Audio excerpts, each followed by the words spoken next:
Setiap pertemuan pasti ada perpisahan. Setiap awal pasti ada akhirnya. Dan setiap permulaan kisah pasti ada penutupnya.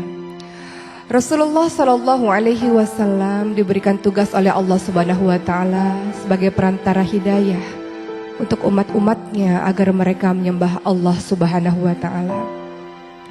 Dan begitu selesai tugas itu, tentu Rasul akan kembali lagi kepada Allah Subhanahu wa Ta'ala. Dalam sebuah haji wada yang diikuti oleh sekitar 100.000 bahkan khutbah demi khutbahnya. Dan suatu ketika Rasul bertanya kepada sahabat-sahabatnya, kalau kalian kelak ditanya oleh Allah tentang aku, maka apa jawaban kalian? Sahabat Nabi menjawab, wahai Rasul, Engkau adalah orang yang telah memberikan risalah, amanah dan senantiasa menasihati kami. Maka Rasul katakan, wahai Allah, saksikan wahai Allah, saksikan wahai Allah, saksikan wahai Allah. Begitu kata Rasulullah SAW. Tahun terus berganti, di tanggal atau di tahun 11 Hijriah, Rasulullah SAW menderita sakit panas. Sakit akibat diracuni oleh orang Yahudi, seorang wanita Yahudi di tahun 7 Hijriah pada saat perang Khaybar. Seorang wanita tersebut menaburkan racun di daging yang dimakan oleh Rasulullah. Dan dampak dari racun tersebut mulai terasa di tahun 11 Hijriah. Rasulullah SAW dalam keadaan sakit, kemudian pergi ke pemakaman Baqi dan mendoakan seluruh para syuhada yang berada di Baqi. Rasul katakan, sesungguhnya kami, sesungguhnya aku pun akan menyusul kalian. Pada saat itu Rasulullah SAW meminta izin kepada istri-istrinya untuk beristirahat di rumah Aisyah, istri yang sangat dicintai oleh Rasulullah SAW. Dalam keadaan sakit, suatu ketika Rasul dipapah oleh Fadl bin Abbas dan Ali bin Abi Thalib untuk datang ke masjid, untuk datang ke mimbar dan berkhutbah di depan seluruh sahabat-sahabatnya.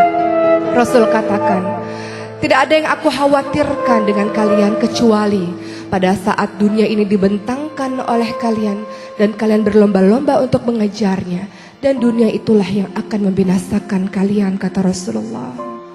Rasul melanjutkan lagi, seorang hamba Allah diberi pilihan oleh Allah untuk berada terus di muka bumi ini atau kembali kepada Allah dan menatap wajah Allah, dan hamba tersebut memilih untuk kembali kepada Allah Subhanahu wa Ta'ala.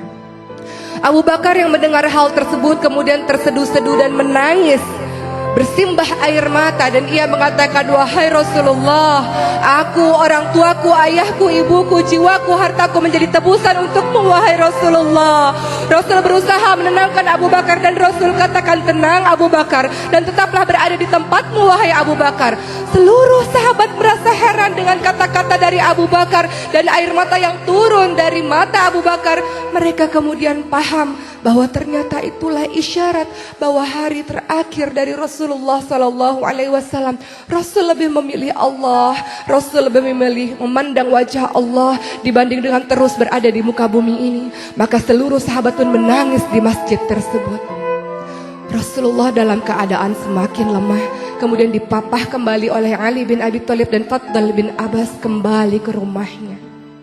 Pada saat itu Rasulullah berada di pangkuan di dadanya Aisyah, dan di subuh hari Rasulullah SAW berjalan tak seperti biasanya karena sebenarnya Rasul sudah semakin melemah. Namun pada hari itu Rasul membuka tirai di depan pintu rumah Aisyah yang langsung berhadapan dengan para sahabat yang sedang melaksanakan sholat subuh dipimpin oleh Abu Bakar.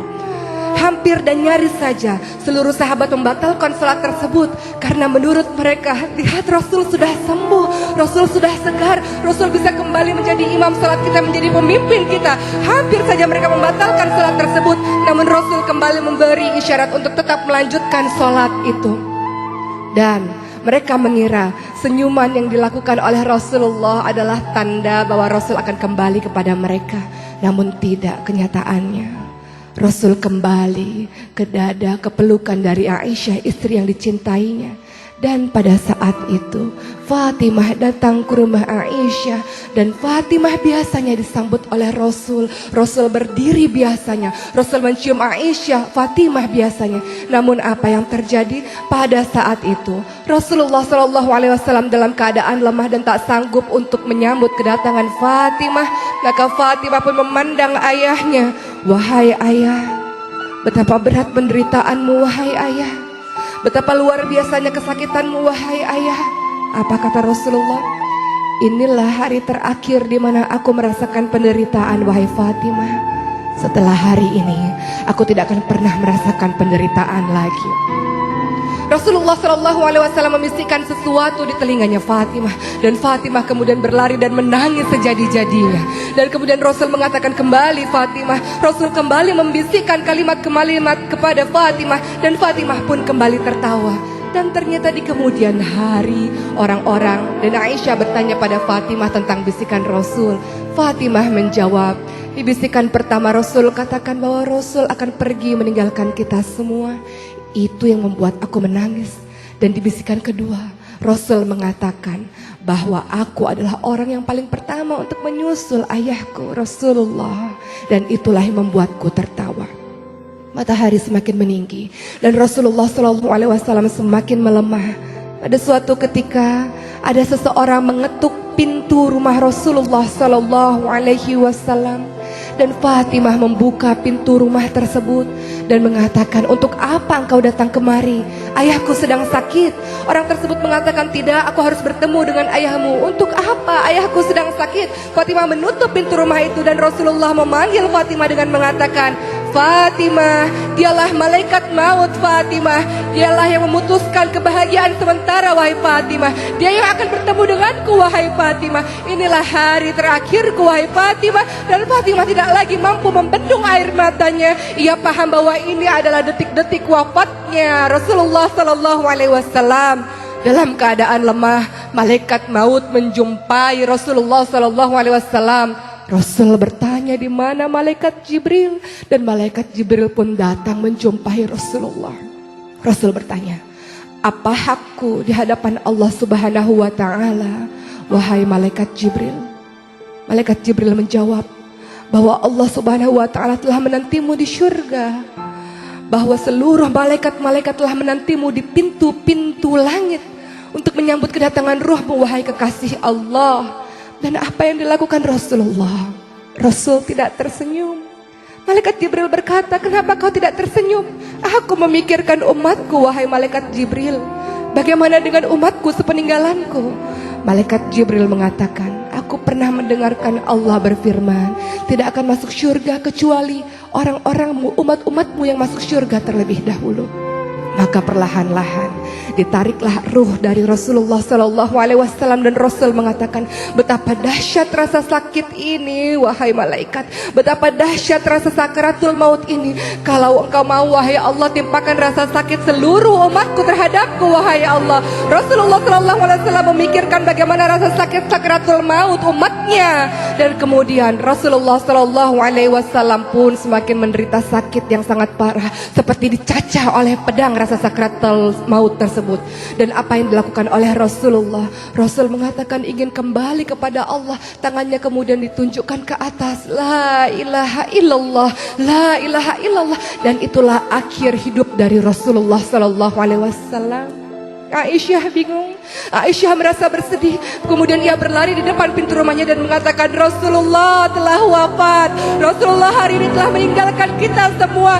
Seluruh penduduk Madinah kemudian merasakan Madinah seolah-olah gelap. Dan mereka kemudian, di antara mereka ada yang pingsan, di antara mereka ada yang bersimbah air mata. Dan apa yang dikatakan oleh Umar bin Khattab, tidak, Rasulullah tidak meninggal, Rasulullah tidak wafat. Rasulullah hanya seperti Nabi Musa alaihissalam yang datang kepada Allah dan kemudian kembali terhadap kita. Rasul tidak meninggalkan kita, kata Umar bin Khattab. Umar bin Khattab mengambil pedangnya dan kemudian mengatakan, siapapun yang mengatakan Rasulullah wafat, siapapun yang mengatakan Rasulullah mati, maka akan aku penggal kepalanya. Begitu kata Umar. Abu Bakar menenangkan Umar dan mengatakan, Umar, duduklah. tenanglah Umar, tenanglah Umar. Namun Umar tidak mau mendengarkan kalimat dari Abu Bakar. Siapapun yang mengatakan Rasul wafat, aku penggal kepalanya, kata Umar. Umar tidak mampu menahan rasa kesedihan yang luar biasa. Umar, orang yang tegas ini, tidak mampu menahan air matanya. Kemudian Abu Bakar datang ke mimbar dan mengatakan, wahai manusia, ketika kalian menyembah Rasulullah, ketahuilah Rasulullah hanya manusia biasa yang mati. Tapi ketika kalian menyembah Allah, Allah hidup dan tidak pernah mati. Maka tertunduklah Umar, kemudian tersungkurlah Umar dengan bersimbah air mata. Ia mengatakan, wahai Rasulullah, wahai Rasulullah. Umar baru paham bahwa itulah matinya Rasulullah SAW. Seluruh orang yang ada di Madinah merasakan kedahsyatan, rasa sedih yang luar biasa.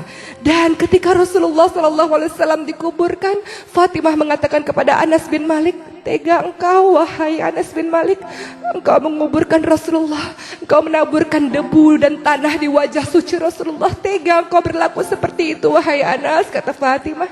Apa kata Anas? Kami terpaksa melakukannya wahai Fatimah. Hari itu menjadi hari kesedihan yang luar biasa bagi seluruh penduduk Madinah. Hari itu menjadi hari yang luar biasa, kesedihan yang tak tiada terbendung. Semua orang menangis, pun Bilal bin Rabah yang tidak mampu untuk membendung air matanya ketika mengumandangkan azan. Wafatnya Rasulullah SAW meninggalkan kepedihan yang luar biasa di hati seluruh umat muslim, di hati seluruh orang-orang yang mencintainya. Bagaimanakah dengan kita? Rasul pernah berujar kepada seluruh sahabatnya, wahai sahabat-sahabatku, aku merindukan saudara-saudaraku. Siapa saudaramu Rasul? Kami ini saudaramu Rasul. Tidak, saudara-saudaraku bukan kalian-kalian sahabatku. Saudaraku adalah yang tetap beriman kepadaku padahal mereka tidak pernah melihatku. Aku merindukan perjumpaan dengan mereka. Bagaimana dengan kita? Ketika Rasulullah SAW sangat mencintai dan merindukanmu, bagaimana dengan lisanmu? Apakah senantiasa bersalawat kepada Rasul? Bagaimana dengan perbuatanmu? Apakah senantiasa menjalankan sunnah-sunnah Rasulullah?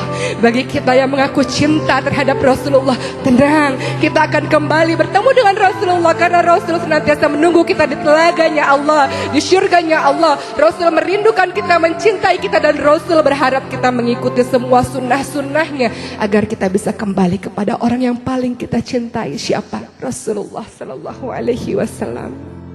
Mudah-mudahan kisah ini membuat kita mencintai dan lebih merindui Rasulullah.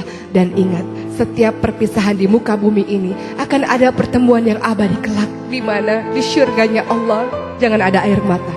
Kita kembali bersama Rasulullah, bertemu dengannya di syurganya, insya Allah. Wahai pecinta Rasulullah, mudah-mudahan menjadikan hikmah, insya Allah.